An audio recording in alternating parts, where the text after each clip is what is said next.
Today's video, we are going to extract an HTML table. Go to Google and search for quality of life index. Open the first line and now you can see an HTML table. Just copy the URL address and keep it in a notepad.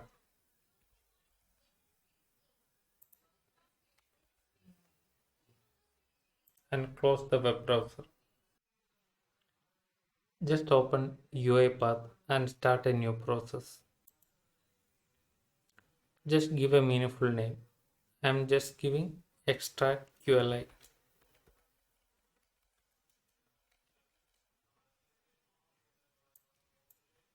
You can keep the default location as it is and give a meaningful description. I'm just giving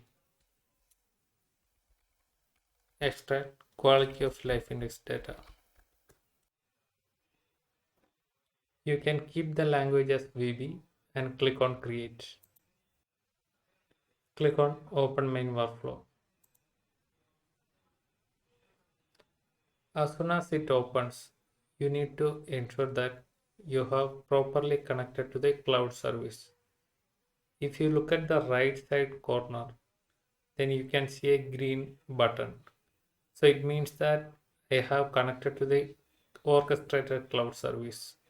And you can see my registered cloud account email address. If you are not seeing a green icon here, then it means you cannot able to run anything in UiPath. So you can sign in by just clicking this button, or you can go to the start menu and sign in with the UiPath assistant. So here, if you see here, you can see a sign in option.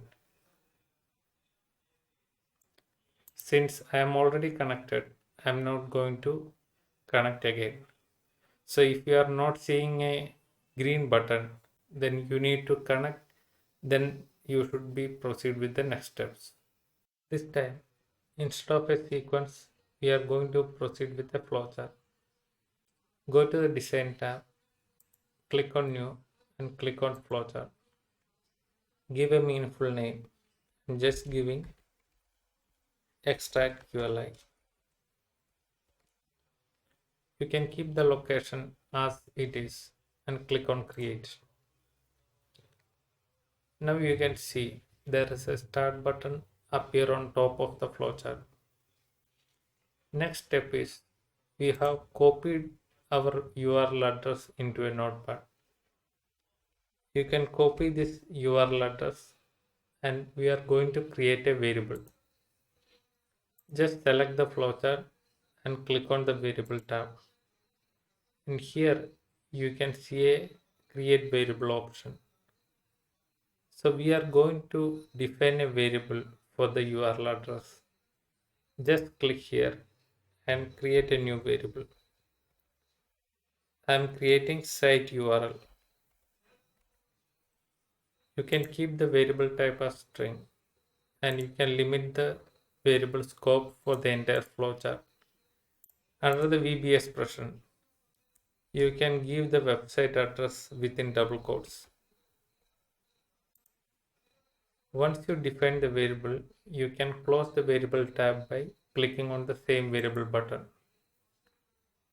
Now we are going to add an open browser activity.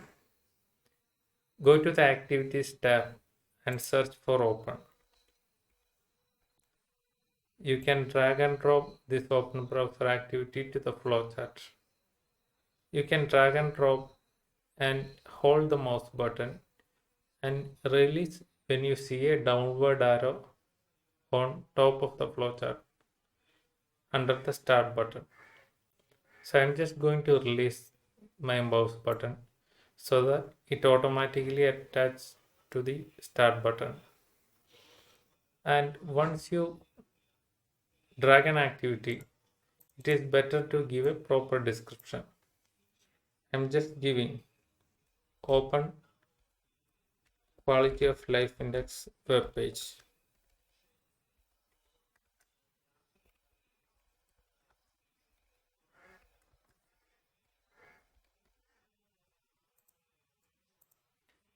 Now you can select this activity, and we are interested in three parameters here. First one is the browser type. Select the desired browser which you would like to perform this action. So in my case, I'm going to select the Chrome browser. And here you can see a URL you have to specify. So this URL, we have already defined a variable. So click on the three dot icon and press Ctrl space on your keyboard so that it opens up all the variables which you declared for your session. So in our case, we have to select the site URL variable and then click on OK. So now you see the exclamation mark disappear. Next, we are going to define a variable for the browser. In the right side, you can see an output option. So if you save this browser to a variable, then you can use the same variable to close the browser. Click on the three dots and then you can either right click or press Ctrl K on your keyboard. So in our case, I am just right clicking and create a variable. I'm just assigning this browser to a variable called input browser and hit enter and click on OK. So now we are good with the open browser activity. You can save this and execute and go to the debug file and click on run file so that it opens up the browser. So if you see, it automatically opens up the web browser for our robot. When you work with a browser, it is better to give some delay time to open up the browser. So here there is an activity called delay. Go to the activities and search for delay. And you can attach this activity after the open browser. So I'm just assigning some 10-second delay so that if your network bandwidth is bit slow, then it will give 10 seconds time to open up the complete browser. So next you can go to the debug file and click on run file and see how it is opening the web page. So now we have got enough time to open the web page. Next, we are going to extract the HTML table. Go to Design tab and click on Data Scraping. So it opens up a window and it asks us to select a value. Click on Next and select any value. Then you will be getting a pop-up and it says you selected a table cell. Would you like to extract the data from the whole table? Click on Yes so that it extracts the complete information available in the web page. And for the maximum number of results, you can set this number to 0 instead of 100 so that it extract all the information available in the HTML table. And then once you're done, click on Finish. And here it will ask for the data spanning option. In our case, our HTML table is spanned in only one page. So you can click on No. And now you can connect this delay button with the data scraping button. Once it is done, you can double click the data scraping and click on the extract structured data table. So if you see the right side, you can see a variable is automatically created for the data table. Now what we have to do, we have to expand the scope of the variable to the entire flowchart. Click on the variable tab. So before that, you make sure you selected this particular flow and then click on the variable tab. And now you can see the extra data table. The variable type is data table and now the scope is available only inside the data scraping. You can double click and expand the scope for the entire flowchart and close the variable tab and come back to the flow and save your workflow. Now we are going to write this information into a CSV file. So go to the activities and search for write CSV. You can drag and drop the CSV to the flowchart. Now you can define the parameters for the write CSV activity. Double click and select a path to store your CSV file. Click on the small folder icon and now you can select a folder which you would like to save this file. I'm just selecting the documents and giving a file name quality of life index.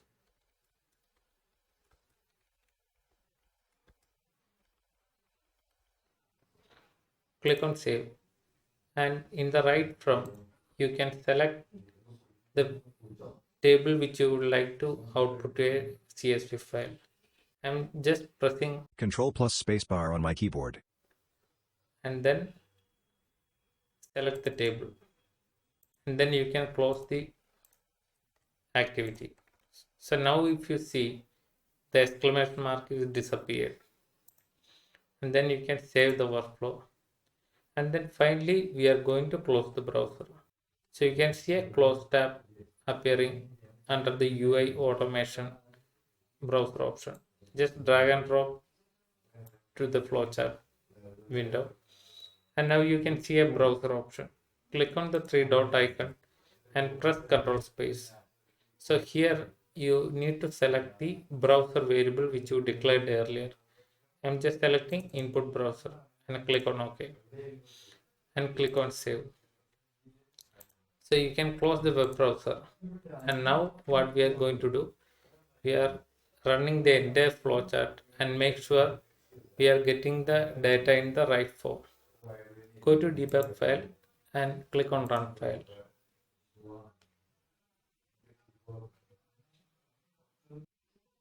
So now it opens up the website.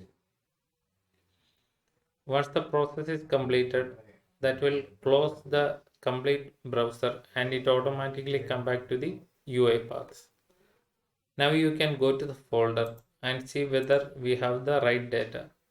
So I think I have given the wrong file name. So that whatever the file name which you given, it will be appear here. So just open the file and see whether we have got the right data.